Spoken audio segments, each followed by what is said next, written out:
আমরা এখন শিবতলা মেলায় যাচ্ছি, তো আমাদের ঘরের কাছেই, তো হেঁটেও যাওয়া যায় সামনে। তো দেখি অটো ধরবো। দেখো বন্ধুরা, আমরা এখন রাস্তায় যাচ্ছি, তো আমরা এখন মেলা যাচ্ছি। সিজানো খাওয়ার পরের দিনে তা মেলা আমাদের, মানে সিজানো যে দিনটা আমরা খাই তার পরের দিন থেকে মেলা শুরু হয়। তো আমি আমার মেয়ে যাচ্ছি। ঠিক আছে ঠিক আছে। তো মেলা আমরা ঢুকে গেছি।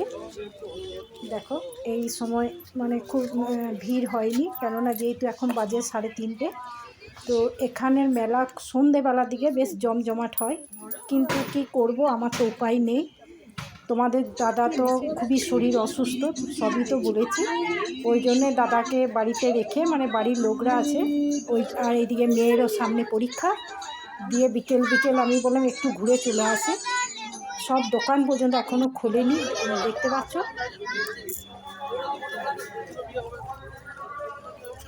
যে দোকানগুলো সব বন্ধ, তো কিছু দোকান খুলেছে, কিন্তু সেরকম এক জায়গায় তো একদমই ফাঁকা। এই যে এই জায়গাগুলো পুরো ফাঁকা। দেখো এই যে মেয়ে ঘুরছে, দোকানগুলোতে কোনো লোক পর্যন্ত নেই। ওইদিকে পাশে সব খাবারের দোকান।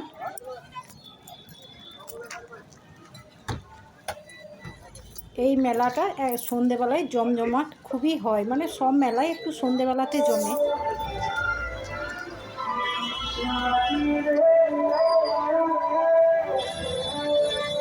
আমরা এরপর গাড়ি ধরবো বলে রাস্তায় বেরিয়ে গেছি।